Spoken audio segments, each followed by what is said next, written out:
Welcome to Ask Me Anything About Employment with Peggy Swarbrick. My name is David and I'll be your moderator today. This webinar is not a presentation but an interactive question and answer period, and for the next hour Peggy will take your questions about engaging in the vocational process and questions about health and wellness.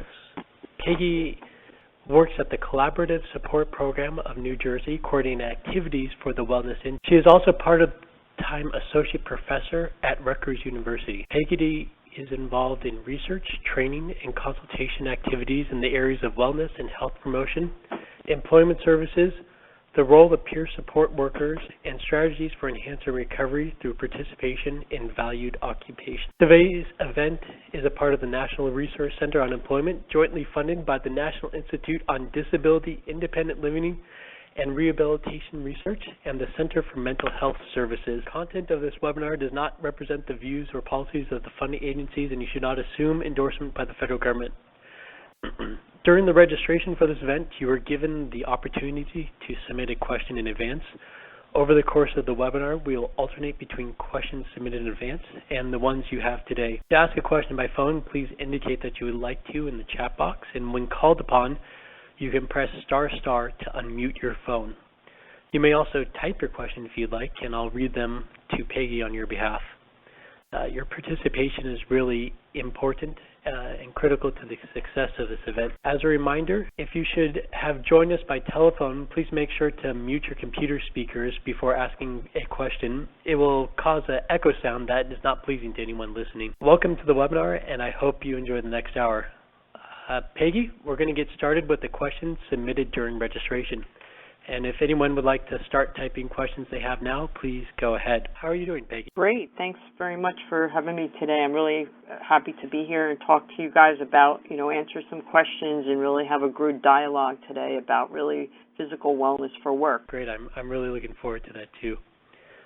Let's take a first question. This one's from, and I'm apologize if I pronounce this wrong, Maybell. What do we tell our patients who don't seek employment for fear of losing entitlement? So the question about, working with people who often really want to work or are thinking about it, who often have the fear of losing the entitlements, this is a common concern and a common question that's brought up or comes up in a lot of conversations. And what we like to try to do, or how to approach this issue, is to try to really talk to people about their reason for wanting to work, kind of looking at what are the reasons, because if someone's saying they don't seek it, they want to seek it, but they fear losing the entitlements, we really go to the question around what are you looking to do, why do you want to work, and what's that seem like, because a lot of times when people can strengthen their reasons for wanting to work, often they can help to look forward how to break down some of the barriers that are there. As a person who was on Social Security for a period of time and made that decision, I know that is a challenge. I've also had the experience of really working through that question and been really able to help other people to look through that question, and many have successfully worked through the fears and been able to successfully get off the entitlements and pursue full-time work and others part-time work. So I think it's really around exploring and helping people to strengthen their reason and their readiness around working. Yeah, what you're hearing rings true for a number of the previous Ask Me Anything sessions we've had so far. Joan Rapp talked about people looking about how to maximize their income instead of just their entitlement, and how they can bring in the most money instead of worrying about just what they're losing, looking at what they can gain as well. Accurate. Yeah, and we had an example about 10 years ago at our agency. We're a peer-run organization where I was very fortunate to be part of a project where we were able to create full-time work positions for people in recovery, and at the time it was a little controversial, and I encouraged them to put in the grant a full-time rather than a part-time position as a manager. And the idea was we needed to hire 22 people pretty quick, and people didn't think that people would step up to the plate, because for many of them it was much more advantageous at that time to stay on their entitlements. And we were able to hire the 21 people over that period of time, and I'm happy to say many of them are still in that positions, and many of them have moved on to other positions, so they actually transcended needing, entitlements and were able to move into the full-time work. And so and I know 10 years later, it's a study we should write up on. They're still in work, and many of them would continue to say that it was much more cost-effective for them to keep their housing entitlement, their food stamp entitlement, but they were so much, they took that, they worked through the fear, and they were given, the opportunity to really have a job that they really love, and, be able to not have to worry about filling out those paperwork every year after year. Alfonso in the chat box is asking a question right now about, is there a federal guide about how one ends up losing their entitlements, and, what happens? At what point do you lose them, and how did you get them back? Yeah, I believe there are, there's a lot of entitlement, people who really specialize in this kind of work in many individual placement and support teams, IPS teams, supported employment teams, have usually someone or many of the staff that are working on those teams are usually pretty well versed in what are the limits, and it is something, though, we really encourage people to really work with someone that whether it's a supported employment person and or someone, and really work directly with the Social Security Administration, because often people's situation is very individualized, and there's usually not a one answer for every person in certain entitlement categories. So it's something you have to really work through as an individual, or getting someone to support you through that process. So we really encourage people to make an informed decision based on working and finding out who that right person is to talk to, and finding out the right details around how much can I make and at what point do I lose my, lose different types of things. And many people do go through that process, though. And it looks like some people are saying there's a transitional program we're seeing in the chat box. Yep. So the Thunderbird Clubhouse wrote, at Clubhouse International, we have a transitional program where staff accompanies the employee and coaches them on the job. They go on to ask a question. Have you heard of this sort of program with other organizations? Yeah, well, that seems like that is the Clubhouse model with the transitional supported employment, and a variation of that with supported employment programs, individual placement and support, would be that the supported employment worker, whether that's a peer or non-peer, often is the coach, will coach people that's a big piece of supported IPS supported employment. Diane, and just kind of moving on here, Diane asked a question, and she says, one of the burning questions in Iowa is, what is the going compensation rate for peer support? Do you know anything about that? For peer support specialists in Iowa, I'm not exactly sure, but a place where you can get some information about that might be the International Association of Peer Specialists, INAP, and they have been doing some scans around the country of what are the average, rate. I do believe the average rate, though this is not Iowa, they may be on not below the average, is about $12.60 an hour. That's the average that I've heard when you in a couple of different slight studies of people gathering that information from states and programs around the country. Great, and it looks like if you're reading the chat, Diane got exactly. Let's move on to another question that was submitted in advance. So this one is from Sabrina. She asks, what's the most effective strategy for managing my anxiety while at work? Yeah, that's a big question, and one of the things that would be important to think about is what is your anxiety, what happens with anxiety? Like for you, it may be, figuring out what that is, and then finding what are some of the stress ways you can manage that. So for some people, it's really figuring out how to pace your workload, and then maybe taking breaks where you can get away from the work environment. So if anxiety is provoked by something in the work environment or something about the pace of the work you have to do, often people will find it's really useful to take that break away and get out for a fresh breath of fresh air. if your anxiety is really related to things around other people, dealing with other people in the environment that cause impact the anxiety, it may often be working with your supervisor or working with somebody at the agency to be in a location maybe where you're not exposed so much to people, so you can have your workspace be in a comfortable way that's not provoking your anxiety.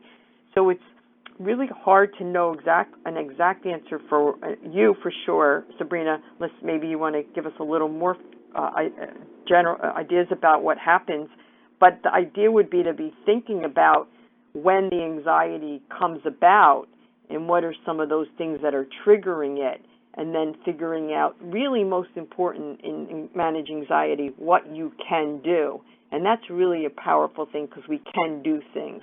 We can figure out ways to take that break, figure out ways to go get a cup of water, find those things you could do in your work environment to manage your anxiety.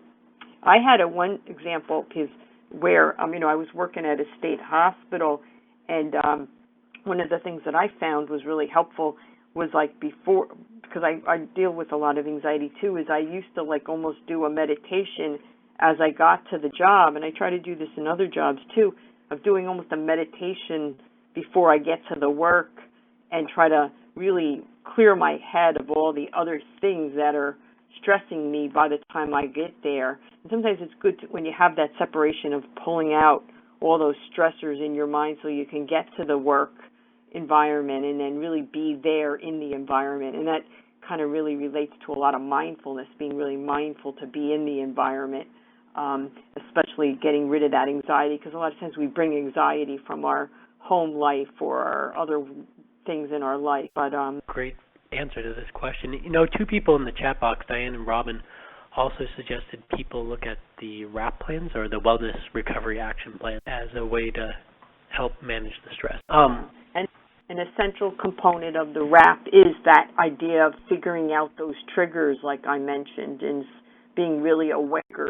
And really, I find the biggest thing in the work is to create an environment. One of my colleagues just recently, she just moved her desk and really created her environment there that I think she's not anxiety provoked, because she's got it so calm and very nicely decorated. And I think that's a really important thing in a work environment to have, is to create that environment where you can feel, not provoke your anxiety and feel really comfortable. We have another question from Mabel, and she writes, I have a friend with a diagnosed mental illness and has not been employed for several years. They want to get part-time work, but is concerned about a paper trail when it's getting paid for her services. Is there any advice about how to direct her? I'm not sure I understand about what it's meant by a paper trail. I don't either, and if Mabel could clarify. She may, there's a couple of directions, just guessing. It may be concerned about losing her benefits. Paper trail, leading back to that. That's the only paper trail I think they might be concerned about. But that's really where finding someone on an IPS team or on a program that's really well versed in how much money you can make. Many times people can make a certain amount of money before it starts to affect your benefits. So it would be really finding that job that you can, work so many. I know a lot of people will have calculated that I can work 10 hours a week or 10 hours a month. So finding out how much that is would be important. But if there is the burn to work, the other piece is to even find volunteer work, because you want to maybe really keep yourself in the flow of doing something, because that's so important for our mental health and recovery, is being active, doing something that really uses your skills.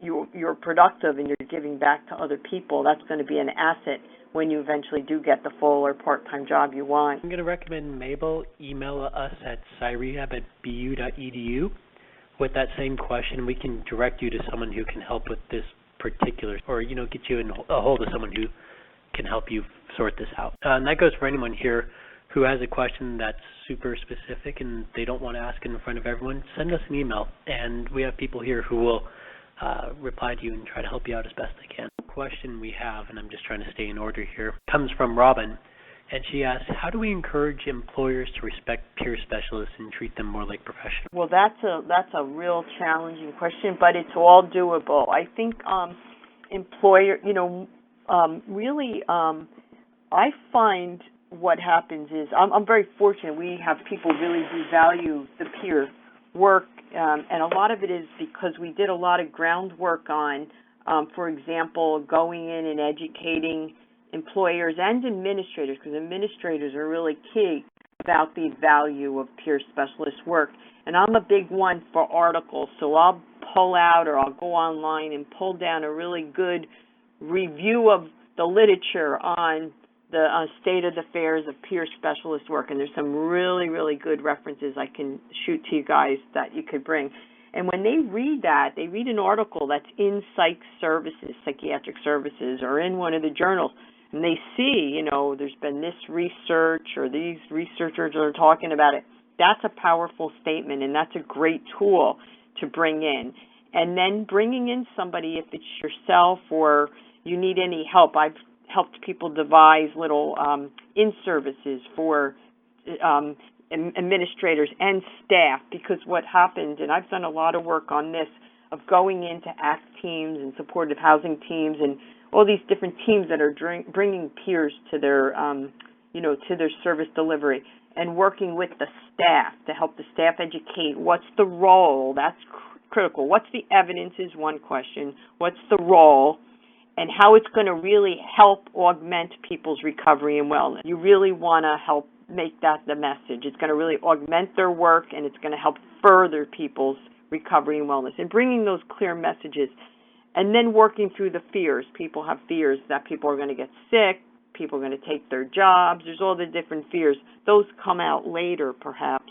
But I think going in with some good knowledge and evidence, and then really helping to be clear about what the role is and how that's really going to help really make their work work more effectively to support people's recovery and wellness. Those are the kind of things I would say. Thunderbird at Clubhouse asked, do you have any suggestions on how to educate employers about the needs of their employees with mental illness of different sorts? And then scrolling down here, Richard follows up, are there any resources out there for educating employers as well? Yeah, and I use a universal design kind of approach to this. I would talk to employers about why you should create a work environment to make everybody's mental health good.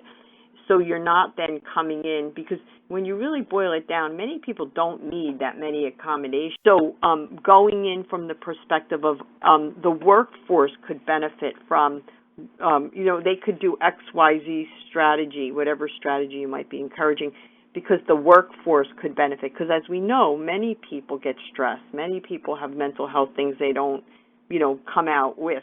So it's bringing it out from a perspective of everybody could really benefit from having an environment that's really conducive to really good mental health and wellness for the workforce is the way I like to approach it. And then helping people to know how to then ask for their specific needs. You want to have depending on the work, you want to have a flexible work schedule if that's doable in that kind of work, and that can be really helpful for the single parents or people with children. So those are the way I tend to focus in on how to work with employers around, supporting a good, positive mental health workforce in general. I just want to take a moment to plug something that the Center has just recently released here. It's called the Repository of Employment and Vocational Recovery Resources, which has different sections for employers, potential and current workers, providers, administrators, and we're building a brand new section for family members. So it's a little old right now, the design, but we're overhauling it as we speak, and many of you might benefit from taking a look at that as well for specific resources. And I'll paste a link into the chat in 1 second here. Move on question. This one was submitted in advance by Kay.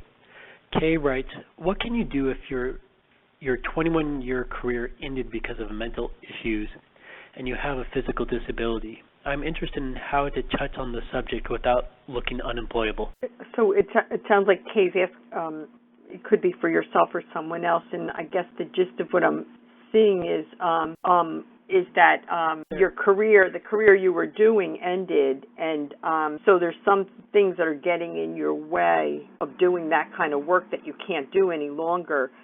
So maybe perhaps the idea would be to really try to work with someone or really work on, there's some really good resources you can do this, is to kind of look at what you think you want to do now and really perhaps think about what your career was and what are you had a lot for a 21-year career. There's so many skills and capacities and accomplishments you've had, so really to map those out and then see where they're going to fit with something new you want to do, and look at it as finding something new that you've perhaps wanted to do in the past that haven't been able to, or finding something that you didn't even know, and that would be something maybe you could get some feedback from some people. But I think the biggest thing to look at is to really map out your strengths and accomplishments and things from your previous work, because those are going to really bring, even if it's a new career, many of those assets that you have are going to the things you're going to want to bring to your new work. And one of the things I think that's important to touch on is this issue of disclosure, and when does it happen and how do you do it? I know it's individual, but do you have general rules about that? Yeah, with disclosure, I'm more about, and everyone has their own take on it. I believe strongly that it's something that you really only should do if it's absolutely necessary, and it's probably better not to bring that out early on interviews and things, because of the stigma and of the necessity of it. And I think disclosure is something that you want to do very cautiously and really have talked through with someone. And there's some really good stuff on the IPS work, the Dartmouth website as well, that can help you walk through how to think that through for yourself as you're going to a new job or getting a new job. But I've had the experience that it was better for me to do it very cautiously over time, and in many examples not at all, is to keep it very only when it was absolutely necessary. I've noticed a number of people have joined us since we began, so I just wanted to let everyone know that if you'd like to ask a question, you can either type it in the chat box, and I'll be happy to ask it on your behalf to Peggy, or you can indicate that you'd like to ask it by phone, and we'll call on you and just press ** to unmute yourself, and you can talk to Peggy yourself right now. So it's just not a little conversation between me and Peggy alone. Until then, we have another question. This one comes from James, and James asks, how does one know when it's time to go? To shake the fear or doubts, take new risks, learn a new skill, from one secure job to other opportunities? Yeah, that's a great job. That's a fantastic question, and it's one I'm grappling with myself right now. So it's very near and dear to my heart. Is really, it's to do it in a cautious way, but not procrastinate to the point that 2 or 3 years later you're still thinking about it, like me. Is to really find somebody who you can have as a mentor and talk it through a little bit. I think if you have someone like that who can help guide you, it really helps. I find that's helpful when I reach out to certain people. And then sometimes you just have to then, once you've made that decision of going through the balance of it, is just take the plunge. And it often, there's a lot of times the risk and the anxiety that goes along with it, but just taking the risk and taking a new chance and a new opportunity is a really positive thing. I think always not to burn the bridges. That's what I always encourage people, though, too, is to make sure that, when you're leaving somewhere, to leave on good, when I've seen that where people then did step back to the job, too. So, really getting someone to talk it through. And then for yourself, you'll probably know when it's really that time to take that new opportunity and make the leap. That is so true of many people, even those without facing additional challenges in the employment process. And again, I can sit here and read the questions that we've had submitted in advance, but again, if anyone here would like to ask a question, I'd really love to get your question out there. Then we'll go on to another one submitted in advance. This one comes from Karen. And Karen asks, whenever I work an overnight shift, everything in my life gets out of control. What can I do? Yeah. Well, that's a really great question. So you've identified already, this pattern for yourself. And then the couple things you would want to maybe think about is, for example, is it, overnight shifts, is it something you have to do? Because if it is impacting your other parts of your life so much, and you don't have to do it, it may be something you just realize that's just not a shift that I'm going to take. If it's something that you have to do for some other reason, then the key is that really figuring out how you can get your recuperation time to be able to not allow things to get out of control and to have that recuperation period so you can. I always think about it, it's like I do a lot. One of the things in my work is travel, and then that happens to me. And it's instead of saying overnight shift every time I have to travel, that's when things start to feel out of control. So I started to really plan around my travel and really did certain things around my sleep and my activities and my social contact. I really got a little more control of those things to help make sure things didn't totally explode when I had to make those longer trips that were really causing my equilibrium to be really thrown out of control. So it's asking yourself, like I said to myself, do I have to travel for work? I didn't, so I could really cut down and minimize it to a very minimal. You'll have to think about that through. But maybe if you don't have to have the overnight shift, it just might be something to not do, because I think it has to do with our circadian rhythms too. You might want to realize that it really wreaks havoc on that if that's not your normal schedule. So hopefully it's something you can change, or if you can't, hopefully you can figure out a way to make sure you get back to that rhythm that really will help you feel like in control and feel really well. Say that, and this is just my own personal thinking, is that no one is trapped in any one job.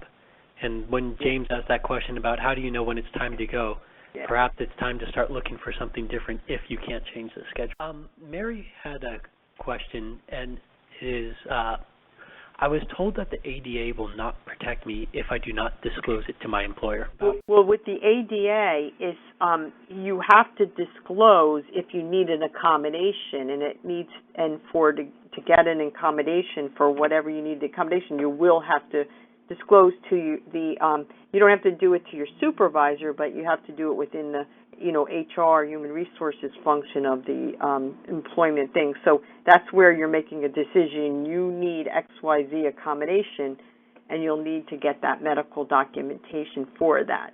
So for that, that's a correct statement there. But I'm just saying, in general, we don't have to go in and blast it on our forehead that we have a mental or substance use issue. There's no need to do that. Many people feel they feel they have to tell people, but we really don't have to tell people that. And probably, it's probably better, I was just saying that it's not useful to do it if it's not a necessity. And if you need a specific accommodation, yes, you'll have to make that known to your employer. My own follow-up. If you do need the accommodation, at what point in the employment process would you do it? Interviewing, on your application, after you've started? Well, that's something you depend. If it's something about the essential job function, and it's not, and you can't do the essential job function without that, you probably have to do it during that process. So, you'll look at the job description, and you'll know in the job description that's one of the essential functions, more than likely. But those are the kind of things really where a supported employment worker, whether a peer or non-peer, will be really good to help people sort that through. Great. Richard asks a question, what is the best advice you can give vocational rehabilitation counselors when it comes to helping individuals with behavioral health conditions obtain and maintain employment? Well, I think the vocation. So typically that they're working with people with mental health issues. I think the biggest thing we can make the message is that it's really important not to discourage people from pursuing work, because I think that's become a pretty prevalent pattern, is to discourage people because you're better off on Social Security, disability, and people sometimes will discourage. So giving them the hope that it's possible and people can, and then helping people to then find the best job match, not putting people in the McDonald's job when they have, a degree or they have some kind of other kind of training or specialty, when McDonald's job isn't something that they weren't really looking for. Maybe they want the McDonald's job, and I'm not bashing McDonald's. I just wouldn't eat there. I'm a vegetarian. But it's just a job that sometimes they put everybody into McDonald's or everybody into this job or that job, to help make sure that they're helping people to find a job that really matches their skills, rather than putting everybody into either not encouraging people and or setting them into jobs that might not be a good fit for people's skills and career aspirations. Typing something, so I'll give him 1 second here. Yeah. It says good advice. Thank you. Do you have advice for people about how to follow up, when they've done a placement, how to follow up to make sure it is a good fit with the person and that they're not just saying it's okay? Oh, you mean when you're working about taking the job? We usually follow along supports. Many supported employment programs will have a follow-along support from someone. So that's really where a support worker, a person who's a supported employment counselor or supporter, can help, keep checking in with people. And I really encourage people, especially for the first couple of months of work, is to really figure out whether it's a phone call, an email, a text, to set up a system with someone to do that check-in. I really encourage that with people. I mean, many people do that with their family, their spouse or their friends, but sometimes people who don't have that or need that, have that other support, it's a real good tool to use with people to make sure, especially after the honeymoon period sometimes gets over and then the real stress comes about. And that could be in the 2, 3, or 4 month period after the job starts. Great. So let's move on to another question. This one was submitted in advance from Sonam. They ask about making requests for accommodations in an office setting where the workload is unmanageable for them, but it's also unmanageably high for everyone else around them. And I think it's the fear of, this is how it is. How can I ask? Well, maybe it's just, really having a conversation with the supervisor around, about this issue, and if the person if you're feeling that it's just so much stress, and you know that this is the norm in that work environment, maybe seeing if there's something else in the agency that could be another job that might be a better fit could be one option. Or really maybe working with someone to see if this is an enduring issue that's not going to change, and yourself, this is just going to make me go home every night and be so depressed, or whatever it does to you that's not so positive, making that decision about maybe finding something different that's going to be a better workload match. But I wouldn't just jump ship from the place, because this happens in our agency a lot, because in my department we have that reputation that we worked hard, there's a pretty big productivity kind of a thing, and it was just, we tended to work with people who work in that mode, and then other people sometimes would come to work in the department and see that just wasn't good for them, and what they would do is find them something in a different part of the agency that didn't have and it was just it was the flow of the people in the work. That's how they worked, and they didn't perceive it as it, but the other people just wasn't a good match, so we found something else for them. I really love from your work and your life. It really adds to the conversation. One of the questions, this one is submitted by Bruce. He says, the last job I had caused me to relapse from all of the stress. How can I get an idea of what a company will be like without having to explain why? Yeah, that's a good one. It's really hard to ever fully know, probably. But it might, if at all possible, it might be good to ask, and we've actually been doing this in our workplace, is having people come in for a couple of hours prior to being hired to just shadow the people in the job, and some employers, we're doing it now because we just think it's so much better for people to know about who we are and what we do and what to expect, and then we can get a sense of that person too. So if you can maybe ask them if they had, that opportunity, if they ever allowed people to come and observe the work, for, prior, during the interviewing process, or if you know other people that work there, if you can get, it would probably be hard to know for them to give you other people that are employees, but if there's a way you can get some insight from other employees would be a good way. That would be the two suggestions I could have, is to ask them that question about the pre-employment observation. But that's a great question because it's, you just don't always know what the environment, and the stress can just be the work environment, or it can just be, so many different things. One of the things I've been noticing about all of these questions is they seem to get at this idea of a work-life balance, and they're not specifically asking, what do I do to maintain a balance? Do you have advice for people about that, about how to maintain that balance between work and life and keeping, what is that and how does it work? Great. Yeah, that's a great question, and I'm not the person to answer it because I've been considered a workaholic, self-confessed, looking for the support group to go to.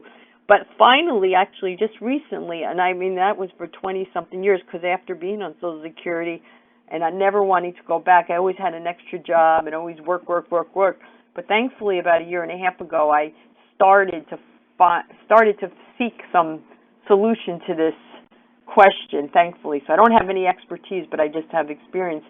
And I'm really finding that, really trying to balance that out, finally finding some other things to bring that balance to the work, is to just really be sitting down for yourself to know I can work 6 hours, I can work 5 hours, and this is the kind of work I like. And just doing that introspection is a really important thing for you to do as you're pursuing work or keeping work or figuring out that balance.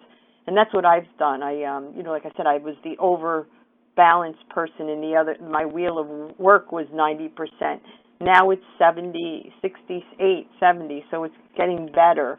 And it's finding those things that you can really go to that drive you. Like for me, it's swimming and yoga and walking, and doing more of those things really helps me. And, it's just finding those other activities that, there was that period about 5 or 10 and 20 years ago, I just thought work was the only thing that should define me because I never wanted to go back on Social Security. But now finding those other things that really drive you, and then figuring out how to just take the 24 hours of the day you have and making sure you fill them in. I think the other thing you got to think about with the other 24 hours, which has always been mine, is sleep. Figuring out what's that right amount of sleep that you need. And that's the one that was one that really helped me a lot, was that making sure I knew that sleep. And so if I was going to work too much, though, I never interfered with that sleep time. And I have that on the calendar, my appointment with my bed, You have to do it, and that's going to help you really get that balance a little bit more, and then really feel really good when you're doing those other things, because loss of sleep can really affect our mental and emotional well-being very negatively and or positively if we get the right balance. I have to admit I am personally guilty of giving up sleep for work many a time. Can you speak really quickly, and we have a question from Michael. Can you speak quickly to how often people should reevaluate their work-life balance? Because, you could set it at the beginning during the honeymoon period, and, you find yourself 2 years later burnt out and ready to give up. I think if you have a calendar or you got a phone that you put it in, start putting it into your phone or your calendars, and regularly looking at it at the beginning of the, Sunday when you sit down with your coffee or your breakfast, looking at the week ahead and making sure you're plugging in that time for those things that are going to help you unplug and get that, restore that balance. I think it should be something people should be thinking about on a more conscious, regular basis, and, or talking to people about on a regular basis. I would say if you can, once a week. If you can't, at least every month, because like you say, it can be out of control, and then you hate this job that you once loved. Moving on to the question from Michael, and I'm going to apologize to Michael because there is a disease in here that I don't know how to properly pronounce. He says, I developed tardive dyskinesia after I stopped taking Abilify. I took Abilify for 5 years. It was prescribed for me as a mood stabilizer. I am also out of work and seeking employment. I have a number of interviews that I thought went well, but none of them have resulted in a job offer. Although I try to minimize them, I am afraid that my facial expressions, constant foot and leg jiggling, and animated hand gestures may be observed by interviewers and may factor into why I have no offers. Do you have any helpful suggestions? According to my psychiatrist, there is no cure for the disease, and the best case is to hope it will wear off. Thank you. Yeah, Michael, I think the thing that might, to try to be more conscious of when you're on the interview is that probably the stress you're feeling, which you're normally going to be feeling because you're on an interview, could be really causing them the twitches to come out a little bit more.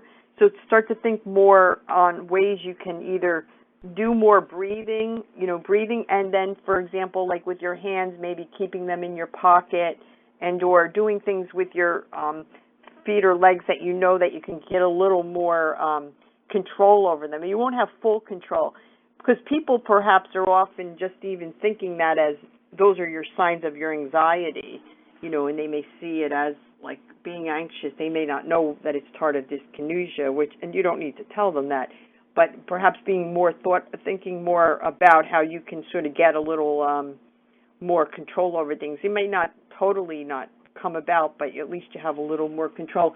And like the doctor said, they will go away eventually. But being more aware of like some breathing exercises and other kinds of things you can do to kind of minimize the twitching that happens often. It's involuntary, but by working on like breathing and maybe putting your hands or holding a pencil or something, doing something with your hand could help it a little bit. Michael, if you have a follow-up question, please feel free to type in. I'll pass it on to Peggy right now. Mary actually wrote in the chat, unable to sleep due to stress on the job. That's always a problem for me. Yeah. For her about either handling that stress or how to get to sleep at night. Yeah, that's a big one. I think maybe just starting to read a little bit more about sleep, and perhaps even there's some great, and I can send it and you guys could put it out there, a sleep log. I help people develop these sleep logs so they can help kind of get into the sleep cycle. So focus more on the sleep, that getting good sleep and when you're going to go to sleep and what's in the environment that might be triggering sleeplessness or not getting a good rest sleep. Starting to focus more on creating that sleep environment may be a way, and realizing like the benefits of the sleep. You're still going to have the stress at work, but if you can focus on your sleep, it may actually help you to deal with the stress a little differently, but you're also then really assured that you can get a good night's sleep, or at least a halfway decent good night's sleep, which really is so essential for mental health recovery, and particularly the preventing medical things, because there's a lot of medical things that happen to us when we don't get really good restful sleep. And just to jump back, Michael just said thank you. I went, as you talked about having done work on this, sleep and rest, I went out and typed in your name and trying to look for a little pamphlet that you're talking about, and I found this PDF that you helped put together with Jen Cohn and Maureen Costa. Yeah, that's a good. Yeah, that one is good. Yeah, and I have another even better one for that too. That's good. That one goes over all the physical dimensions, and then I'll send you another one we just recently developed that will be really good. And I just linked everyone that physical wellness book Peggy put together. If you go up to our website, I'll type it in here, and you go on our resource section, we have, I think, the sleep thing I'm talking about. It also has something on mindfulness that might be helpful. At oact.org, the Sleep for Wellness laws, or yes, that's the one. The sleep blog is great, and it helps you to really. We work with people on doing that and then really figuring out what's happening and then moving forward, then creating a way you can create the conditions in your sleep, environment to help, get that, whatever it is. Some people it's 7 hours, some it's 6, some it's 5. It's always going to be different for everybody.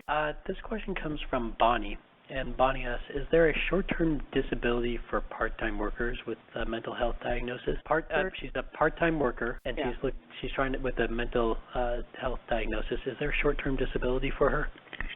Does that exist, or? That I'm not sure about. That's a question I don't know for sure. And Bonnie, if you're listening, if you email us at the PsyRehab email address, we can get someone to help you look into it, because I know it almost varies from state to state as well. So it's really a specific question, but we'll try to help you out. Tanya asks, are there tools that you would recommend for building or exploring natural supports and helping employers create inclusive, mental health friendly workplace? I think SAMHSA has a resource on this.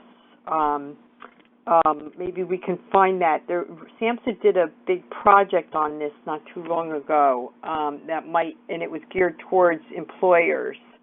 So that's a definite, that just jumps right into my head. And then once that comes into my head, there's 20 different things that could follow. But that's the resource that I would go to for that. That's one definitely tool, because it was like a toolkit. Supportive employers, employment evidence-based practices toolkit? I'm pretty sure that's what it is, yeah. Right. And I would say that's a free toolkit that you can download off their site, and I'll share it with everyone. But I think in general, I think it's just that toolkit's a good one, but it's just such a great thing. And if you're working in a place, you can really be that champion for that, And we are very big on wellness. We try to help promote wellness in the workplace, and that's another way to approach it, that people in general can really benefit from wellness: physical, spiritual, social, emotional, intellectual, occupational, all the 8 dimensions.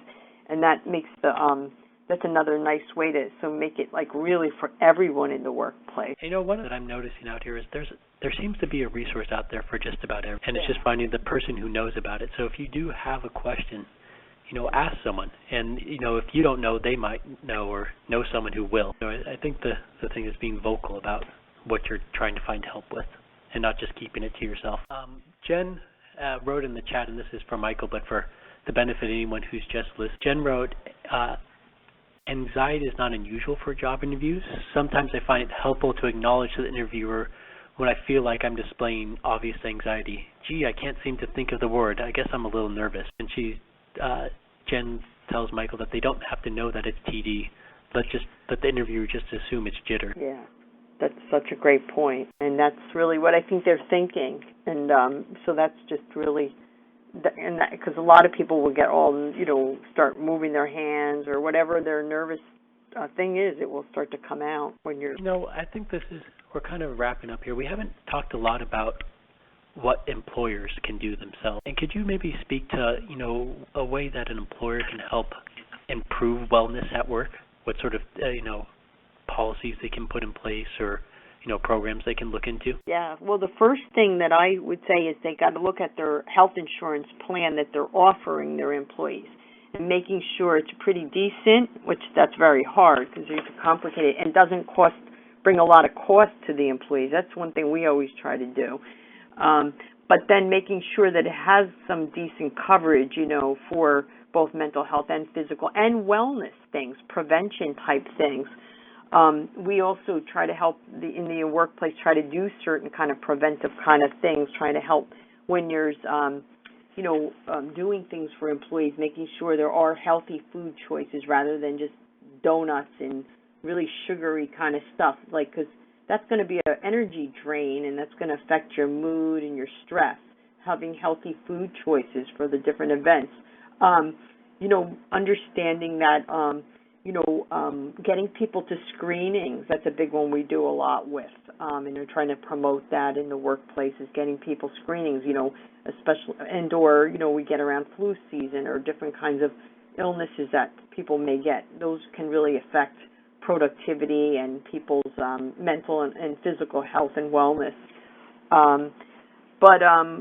Yeah, I think just promoting the 8 dimensions in the workplace. We've done that with a lot of agencies here in New Jersey. We're very big with the wellness dimensions, not only for people with mental health and substance use. The way we look at it is we want to prevent these things. We want to prevent very severe impacts of mental health or substance use, but also the medical issues that are influencing people. People are dying 25 years. We get into recovery and then people die. So we want to help people to have better access to, medical and dealing with cardiovascular risk things. So those are the kind of things that employers can do through their health insurances, through their health fairs, through their activities that they do for their employees. Those are just a few. And then really a big one is hopefully we can make the employment a place that gives people a lot of positive feedback, giving people on a regular basis good supervision and positive feedback about their work and recognition for their work is a real big thing, I think. As well as, I think, another thing that affects a lot, I think, in good ways to go back and get